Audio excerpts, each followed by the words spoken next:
नमस्कार बच्चों, कैसे हैं आप? ठीक हैं? तो गर्मियों की छुट्टियां चल रही हैं और खूब मस्ती हो रही है ना? चलिए आज इस मस्ती में थोड़ी सी कटौती करते हैं और आज इस मस्ती पर थोड़ी देर के लिए टैक्स लगा देते हैं। टैक्स समझते हैं आप? टैक्स क्या होता है? चलिए आज टैक्स की बात करते हैं।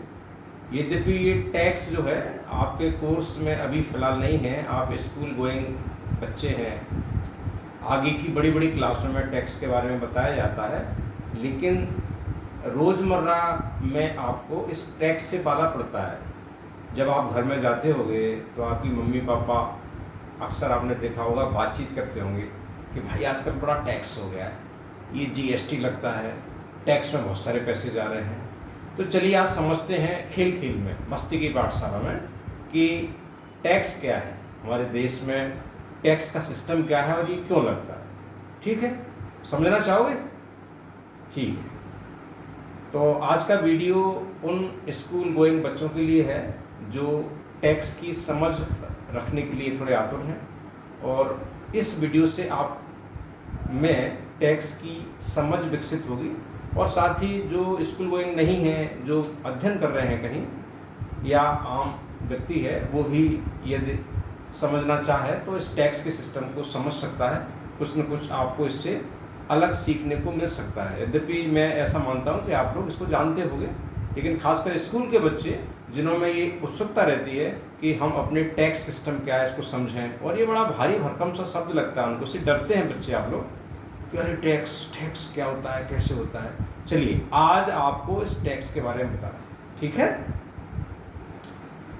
देखिए ऐसा है कि राज्य की सरकार है या देश की सरकार है, हमारे यहाँ दो तरह की सरकारें होती है बच्चों। एक केंद्र शासन होता है जो केंद्र की सरकार होती है, और एक होता है राज्य की सरकार है। तो जहाँ दो तरह की सरकारें काम करती हैं उसको बोलते हैं फेडरल सिस्टम, फेडरल। ठीक,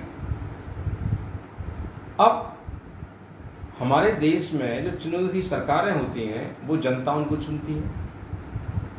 तो जनता की भलाई के लिए बहुत सारे काम सरकारों को करने पड़ते हैं। स्कूल बनवाने पड़ते हैं, हॉस्पिटल बनवाने पड़ते हैं, रोड होने चाहिए, पार्क होने चाहिए, आपके उद्योग होने चाहिए, बहुत सारी चीज़ें जो सुख सुविधाओं की हैं, जो बेसिक नीड्स हैं आम जनता की, उनको भी उपलब्ध कराना सरकार का काम है। तो ये जितनी भी चीज़ें हैं आम जनमानस के लिए उपयोगी, उनको विकसित करने के लिए पैसे की ज़रूरत पड़ती है। तो ये जो पैसा इकट्ठा सरकार करती है आम जनता से, ये जो पैसा इकट्ठा किया जाता है वो टैक्स लगा के किया जाता है, इसी को टैक्स कहते हैं। समझ में आया कि हमारी सरकारें जो आम जनता से या जो उसके लिए पात्र हैं उनसे जो रुपया लेते हैं, पैसा लेते हैं, वो टैक्स के रूप में लेते हैं। और जो पैसा इकट्ठा होता है, टैक्स का जो कलेक्शन होता है, उससे हमारे देश के विकास के लिए वो पैसा काम में आता है। ठीक है, इसका मतलब क्या हुआ? टैक्स आवश्यक है।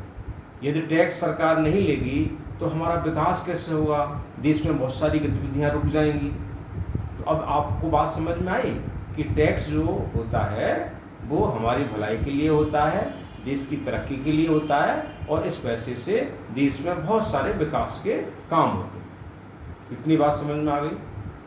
अब जो हमारा भारतीय टैक्स सिस्टम है, इंडियन टैक्स सिस्टम, ये कैसे काम करता है और इसमें क्या क्या होता है, आज बड़ी सरल भाषा में आपको बताएंगे इसमें होता क्या क्या है। देखिए, टैक्स जैसे मैंने आपको बताया, दो तरह की सरकारें हमारे देश में काम करती हैं। एक राज्य की सरकार और एक होती है जो ऊपर बैठे हैं केंद्र की सरकार। अब इसी तरह से दो तरह के टैक्स हो सकते हैं। आप समझ विकसित करिए कि एक ऐसे टैक्स जो केंद्र की सरकार लगाती है और कुछ ऐसे टैक्स जो राज्य की सरकार लगाती है। ठीक है समझ में? या दूसरी तरह से ऐसे बोल सकते हैं कि टैक्स के अगर प्रकारों की बात की जाए पैसे के संदर्भ में, तो दो तरह के टैक्स होते हैं। कौन कौन से? एक होता है डायरेक्ट टैक्स और एक होता है इनडायरेक्ट टैक्स। डायरेक्ट टैक्स जैसे टैक्स, डायरेक्ट टैक्स, और दूसरा इनडायरेक्ट टैक्स। अब हम आपको बताते हैं कि डायरेक्ट टैक्स क्या होता है। डायरेक्ट टैक्स में वो टैक्स है जो किसी व्यक्ति की आमदनी पर लगाया जाता है। तो इसमें कौन कौन से टैक्स आते हैं? तो सबसे पहले आपने नाम सुना होगा, सब जानते होंगे, एक होता है income tax. Income tax direct tax का ही एक रूप है, प्रकार है। इनकम टैक्स का मतलब जैसा कि किसी भी व्यक्ति की जो आय है, इनकम है, उस पर लगाए जाने वाला टैक्स को हम इनकम टैक्स बोलते हैं। ठीक। दूसरा होता है एक कॉर्पोरेट टैक्स। ये भी डायरेक्ट टैक्स का ही प्रकार है। कॉर्पोरेट टैक्स का मतलब किसी भी जो कॉर्पोरेट होते हैं, कॉर्पोरेट का मतलब कोई इंडस्ट्री होता है, कोई फर्म होती है, फैक्ट्रियां हैं, बड़े बड़े औद्योग घराने हैं, जैसे रिलायंस है, टाटा है, कोई भी बड़ी बड़ी TCS कंपनियां हैं, इफ्को है, क्रिप्को है, बड़े बड़े जो ऑर्गेनाइजेशन हैं जो हमारे देश में इंफ्रास्ट्रक्चर का विकास करते हैं, चीज़ों को उपलब्ध कराते हैं, फैक्ट्रीज हैं, उन पर भी टैक्स लगता है।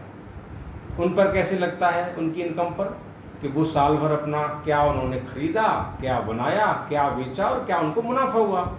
तो उन कॉरपोरेट को जो मुनाफा होता है, जो प्रॉफिट होती है, उस प्रॉफिट के ऊपर जो टैक्स होता है सरकार लगाती है, उसको क्या बोलते हैं? Corporate tax. ठीक। तो क्या हुआ? इनकम टैक्स और कॉरपोरेट टैक्स।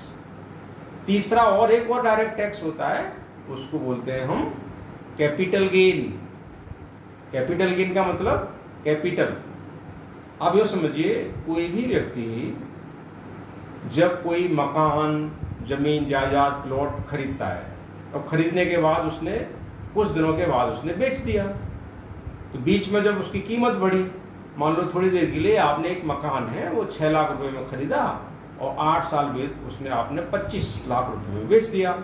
तो 6 लाख के बाद आपने 25 लाख रुपए में बेचा, तो आपको कुछ मुनाफा हुआ। तो उस मुनाफे पे भी सरकार टैक्स लेती है।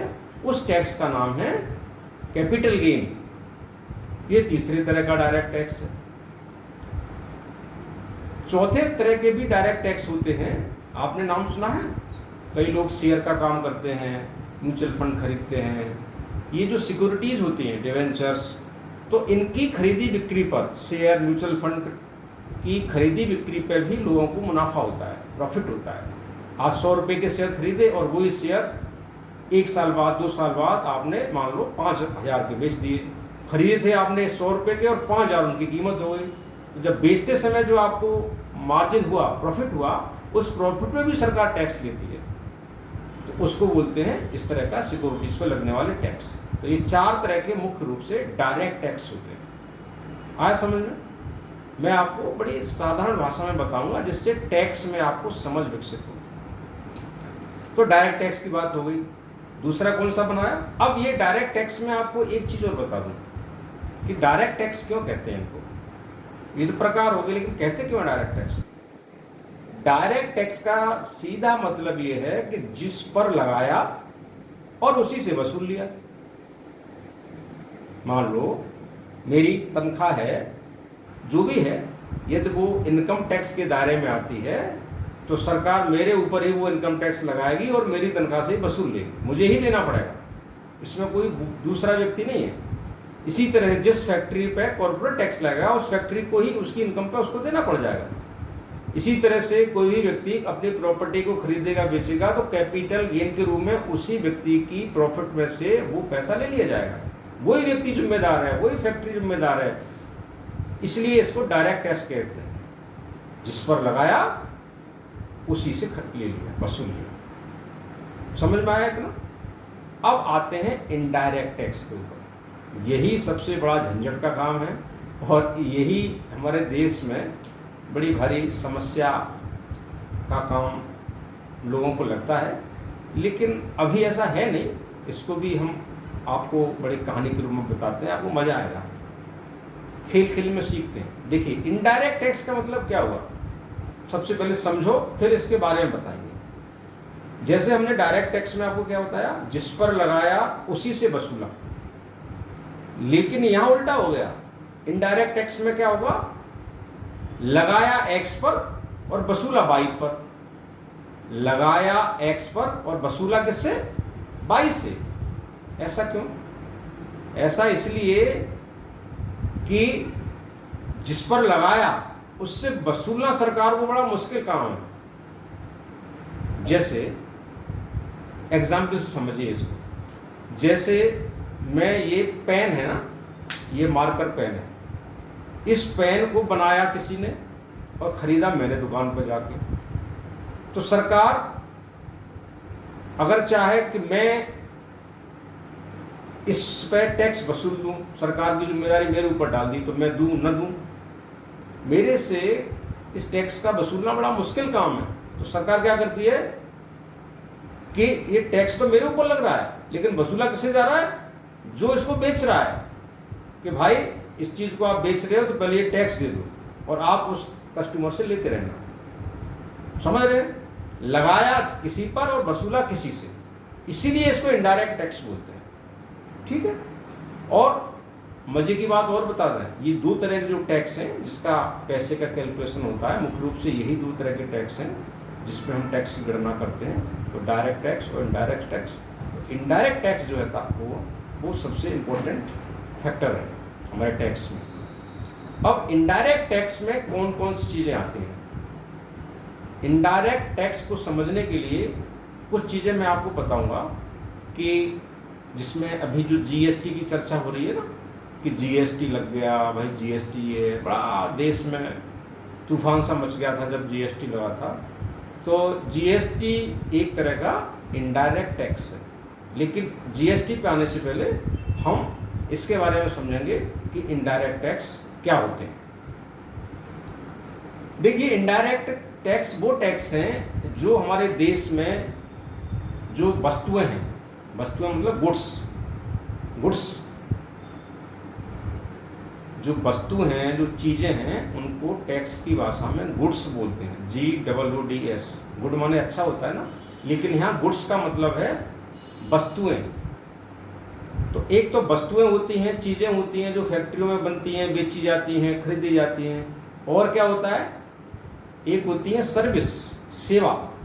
जैसे हमने किसी को एक मकान बनवाया और मकान बनवाने पे एक इंजीनियर को रख लिया, उससे सर्विस ली, तो वो हुई सर्विस, तो उसकी सर्विस पे भी टैक्स लगेगा। या बहुत सारी सर्विस ऐसी होती हैं सर्विस सेक्टर में, जैसे बहुत सारी कंपनियां हैं, वो बहुत सर्विस देती हैं, वो चीज़ों को बेचती नहीं है लेकिन सर्विस के रूप में काम करती हैं, तो उस पर वो टैक्स लगता है। तो वो गुड्स और सर्विस, इन दोनों पर खरीदी बिक्री पर जो टैक्स सरकार लगाती है वो इनडायरेक्ट टैक्स होता है। ठीक, अब इसको समझते हैं इनडायरेक्ट टैक्स को, कि इनडायरेक्ट टैक्स क्या क्या होते हैं।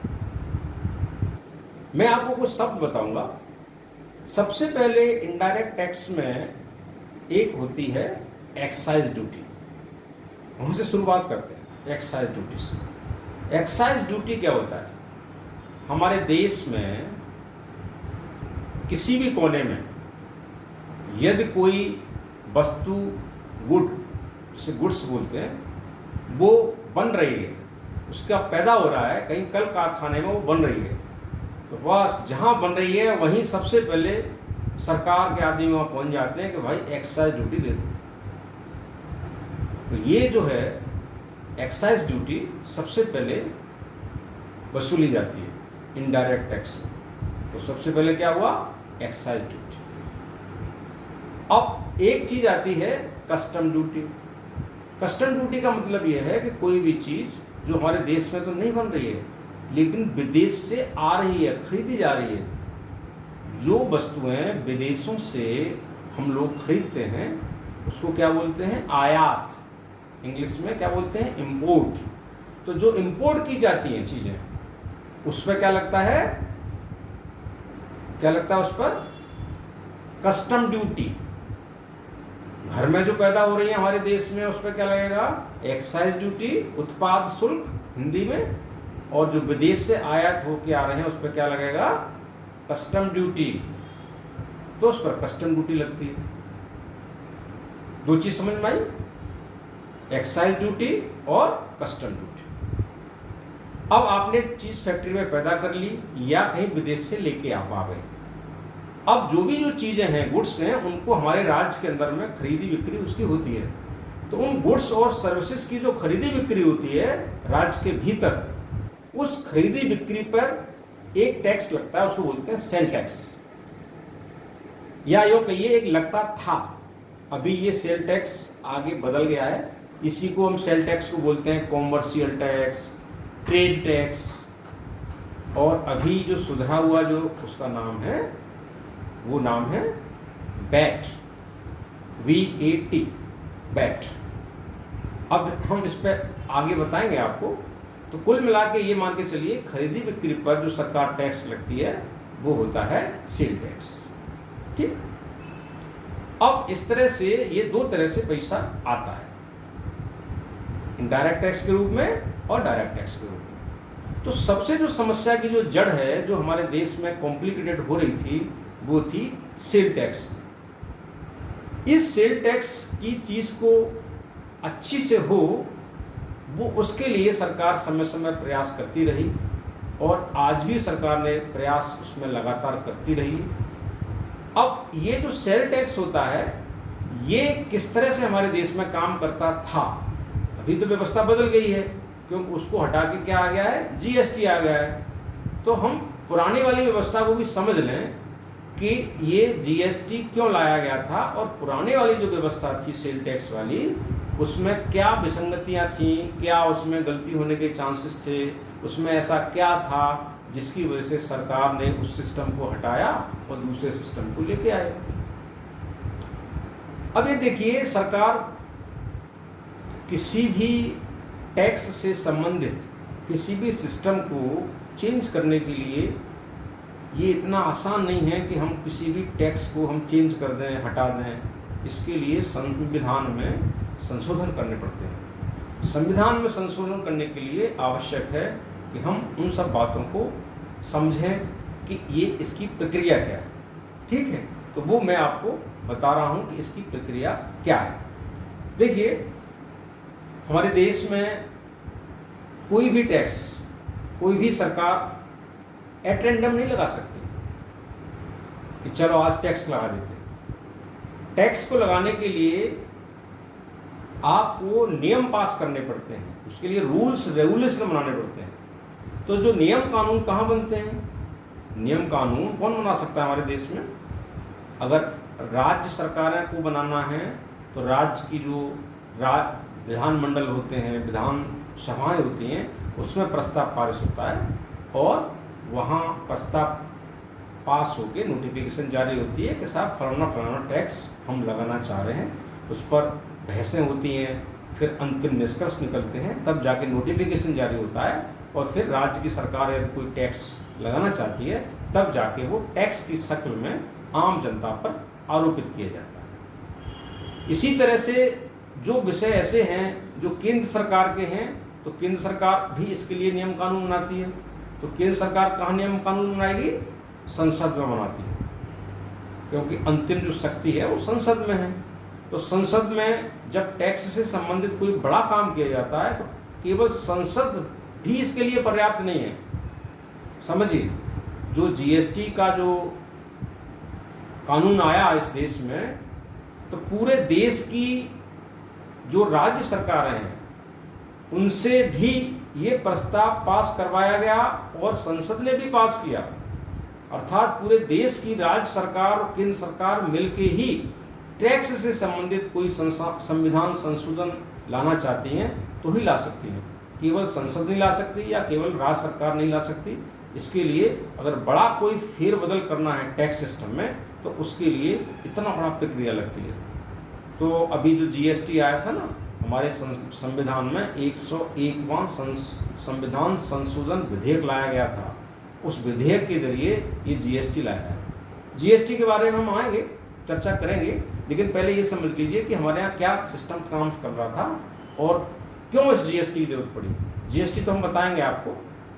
जैसे मैं आपको बता रहा था कि इनडायरेक्ट टैक्स में 3 तरह के टैक्स होते हैं। एक होता है एक्साइज ड्यूटी, जो हमारे देश में घरेलू उत्पादन पर लगता है। दूसरा होता है कस्टम ड्यूटी, कि विदेशों से कोई चीज़ जब इंपोर्ट होके आती है हमारे देश में तो उस पर कस्टम ड्यूटी लगती है। और राज्यों के भीतर जो भी खरीद बिक्री होती है उस पर सेल टैक्स लगता है। यहाँ तक बात समझ में आ गई। अब ये जो सेल टैक्स है ये हमारे देश में किस तरह से काम करता था वो समझिए। जीएसटी आने से पहले हमारे देश में जो सेल टैक्स का सिस्टम था उसको बोलते हैं single point tax collection system. Single point tax collection system. इसका मतलब क्या हुआ? इसका मतलब ये हुआ कि कोई भी जो गुड्स है वो खरीदी बेची जाती है तो उसमें सबसे पहले कहाँ से बनेगी? वो फैक्ट्री में बनेगी। फैक्ट्री के बाद किस पे आएगी? होलसेलर के पास जाएगी, थोक व्यापारी। होलसेलर का मतलब थोक व्यापारी। इसके बाद थोक व्यापारी के बाद खुदरा व्यापारी रिटेलर के पास जाती है। वो रिटेलर से किसके पास जाती है? जो लास्ट जो कंज्यूमर है, जो आम पब्लिक है, इंसान है जो उसको खरीदता है उसके पास जाती है। तो जो 4 स्टेज हैं, फैक्ट्री, होलसेलर, रिटेलर और कंज्यूमर, तो ये इस पर अलग अलग टैक्स लगना चाहिए। क्या होता था कि इसमें जो टैक्स की रेट्स थी उसमें पहले उसने टैक्स लगा दिया, पहले वाले चरण में होलसेलर ने, रिटेलर ने लगा दिया, फैक्ट्री ने लगा दिया, लेकिन किसी को किसी के टैक्स से कोई लेना देना नहीं था कि भाई पहले वाले ने लगाया है तो मैं क्या करूं, दूसरे वाले ने लगाया है तो मैं कितना लगाऊं। एक दूसरे से कोई लिंक नहीं था। तो कभी कभी क्या होता था कि टैक्स लग के होलसेलर के पास सामान आया, मान लो 100 रुपये की चीज़ है और 10 रुपये टैक्स लगा, तो होलसेलर को 110 में रिटेलर को बेच दी। रिटेलर ने सोचा कि भाई मेरे को तो 110 की पड़ी है, अब मैं इसमें कुछ प्रॉफिट कमाऊंगा, तो पूरा 110 रुपये पे उसने अपना क्या किया? टैक्स लगा दिया। तो आप देखिए मूल चीज कितने रुपए की है? 100 रुपए की, उस पर 10 रुपये टैक्स था। लेकिन रिटेलर ने मूल कीमत और टैक्स दोनों को मिला के फिर टैक्स लगा दिया, मतलब टैक्स के ऊपर टैक्स। तो भाई ये कौन सी व्यवस्था है कि आम इंसान एक तो चीज पे भी टैक्स दे और टैक्स के ऊपर भी टैक्स दे? तो इस तरह से टैक्स पर टैक्स ज्यादा चल रहा था पुराने सिस्टम में। आम इंसान, आम आदमी के लिए टैक्स देना कोई बात नहीं है, भाई दे देंगे, लेकिन टैक्स जो दिया है उसको भी जोड़ के आप उसके ऊपर भी टैक्स ले रहे हो, तो टैक्स के ऊपर टैक्स देना, इसको हम टैक्स सिस्टम में एक बोलते हैं कैस्केडिंग इफेक्ट।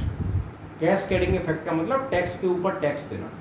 तो टैक्स के ऊपर टैक्स देना ये कोई अच्छी बात नहीं है। यद्यपि आज भी कुछ चीज़ों में चल रहा है टैक्स के ऊपर टैक्स, धीरे धीरे चीज़ें सुधरती हैं। तो सरकार ने कहा कि भाई ये जो सिस्टम है सेल टैक्स का, इसमें थोड़ा सा बदलाव लाना चाहिए।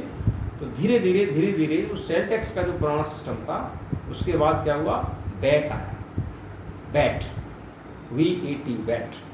वैट का मतलब हुआ value added tax. VAT, sale tax, commercial tax, trade tax, ये सब सेल टैक्स ही है, लेकिन नाम बदल गए। जरूरत के हिसाब से धीरे धीरे प्रोग्रेसिव मोड में हम आते गए और टैक्स को प्रोग्रेसिव बनाते गए। तो फिर हम किस पे आए? वैट पे, VAT। और आप मानिए कि पूरे दुनिया में ये जो वैट सिस्टम है, वैट वाला सिस्टम, ये बहुत ही अच्छा सिस्टम है और इस सिस्टम से ही सारे टैक्स की कैलकुलेशंस होती है और इसको वैट को प्रोग्रेसिव सिस्टम माना गया है। ठीक है। अब ये जो वैट क्या है, वैट में क्या होता है? जो कैस्केडिंग इफेक्ट होता है, मैं बता रहा था आपको कि टैक्स के ऊपर टैक्स, इसकी जो सीमा है और इसका जो लगना है वो खत्म हो जाता है। कैसे हो जाता है? कि जो चेन है, सप्लाई चेन है जो, उसमें एग्जाम्पल देके आप समझिए कि मान लो 100 रुपये की चीज़ है, फैक्ट्री से निकली, फैक्ट्री ने अपना मुनाफा कमाने के लिए उस पर 10% सरकार को टैक्स दे दिया, ठीक। उस पर तो 110 की पड़ी होलसेलर को, और होलसेलर ने उसमें कुछ अपना चमक दमक की, कुछ वैल्यू ऐड की, मान लो 50 रुपये उसमें वो कमाना चाह रहा है, तो मूल चीज़ कितनी थी, 100 रुपये की, 10 रुपये उस पर टैक्स था। होलसेलर ने उसमें 50 रुपये और जोड़ दिए, उसमें वैल्यू एडिशन की, तो चीज़ की वास्तविक कीमत कितनी हो गई, 100 रुपये तो थी और इधर 50 रुपये और जोड़े, तो अब आगे की प्रक्रिया में 50 रुपये ही टैक्स लगेगा, न कि पूरे पे, ये बताना चाह रहे हैं। तो कुल मिला के जो टैक्स पे टैक्स लगने वाली बात थी वो वैल्यू एडेड टैक्स अर्थात वैट में वो सिस्टम कैस्केडिंग वाला वो खत्म हो गया। तो ये एक अच्छी जो टैक्स प्रणाली है वो आई। अब ये देखिए जो वैट है, ये पूरा का पूरा जो वैट सिस्टम है ये जीएसटी का आधार है। तो जीएसटी हमारा आज की तारीख में काम कर रहा है वो वैट के सिस्टम पर ही काम कर रहा है, मतलब जो प्लेटफॉर्म है वैट वाला, वैट का सिद्धांत ही जीएसटी पर लागू होता है। अब हम आते हैं जीएसटी। जीएसटी को बताने से पहले आप ये समझिए कि जीएसटी की जरूरत क्यों पड़ी, समझना चाहेंगे? ये ज़्यादा जरूरी है कि जीएसटी की जरूरत क्यों पड़ी, बजाय इसको पहले समझने की जीएसटी क्या है। देखो जीएसटी की जरूरत इसलिए पड़ी कि जैसे हमने बताया कि जो हमारा सेल टैक्स था उस पर हर राज्य में अलग अलग तरह के सेल टैक्स की दरें हुआ करती थी, बहुत सारे टैक्स हुआ करते थे, हर राज्य के खरीदी बिक्री पर अपने अपने टैक्स थे। तो जब ये जीएसटी लाया गया तो उन सारे टैक्सों को मर्ज करके एक टैक्स बना दिया, उसको बोला ये जीएसटी है, और उसको पूरे राज्य मतलब पूरे भारत में एक समान दर से वो जीएसटी की दरें लागू हुई। तो मतलब जो पुराना वाला जो टैक्स सिस्टम चला आ रहा था उसको सुसंगत बनाने के लिए, यूनिवर्सल बनाने के लिए, एक जैसा बनाने के लिए कैस्केडिंग जो इफेक्ट है मतलब टैक्स पर टैक्स, उसको ख़त्म करने के लिए हम जीएसटी के ऊपर आए, क्योंकि जीएसटी इतना बढ़िया सिस्टम है कि उसमें टैक्स पर टैक्स नहीं लगता, और जो सरकार की मंशा है कि ज़्यादा से ज़्यादा लोग इसके दायरे में आएँ और हमारा टैक्स का कलेक्शन बढ़े और चीज़ें सस्ती भी हों, वो इस जीएसटी के अंतर्गत है, ठीक है। अब तो जो जीएसटी है इसलिए इसको कहते हैं कि ये एक बहुत अच्छा टैक्स है। अब जीएसटी को समझते हैं कि जीएसटी क्या है और कैसे काम करती है। देखिए तो जीएसटी है, जैसा कि इसका नाम है GST, goods and service tax. G मतलब गुड्स, एस मतलब सर्विस, टी मतलब tax, goods and service tax. अब ये जो जीएसटी है ये एक कॉम्प्रिहेंसिव टैक्स है। कॉम्प्रिहेंसिव टैक्स का मतलब इसको आने से जो इससे पहले बहुत सारे राज्य सरकार अपने टैक्स लगा रही थी उनमें मैक्सिमम टैक्स हैं वो ख़त्म हो गए और एक टैक्स बना दिया जीएसटी। कौन कौन से टैक्स ख़त्म हो गए? जैसे मैंने बताया पहले क्या होता था कि किसी भी फैक्ट्री में यदि कोई माल बन रहा है, कोई गुड्स बन रही है, तो राज्य सरकार क्या लेती थी? एक्साइज ड्यूटी, ठीक। तो एक्साइज ड्यूटी को मर्ज कर दिया, वो एक्साइज ड्यूटी की जगह पे अब क्या हो गया? जीएसटी हो गया। पहले सर्विस टैक्स हुआ करता था, सर्विस टैक्स को खत्म कर दिया, अब वो जीएसटी के अंतर्गत आ गया। एक राज्यों में होता था एंट्री टैक्स, मतलब गुड्स, कोई भी सामान का ट्रक एक राज्य से दूसरे राज्य में जब जाता है तो एंट्री टैक्स लगता था, तो वो एंट्री टैक्स भी खत्म हो गया। चुंगी लगती थी, चुंगी खत्म हो गई। इस तरह के बहुत सारे जो टैक्स थे उन सबको खत्म करके एक टैक्स बना दिया, उसको कहते हैं जीएसटी। इसका मतलब ये एक व्यापक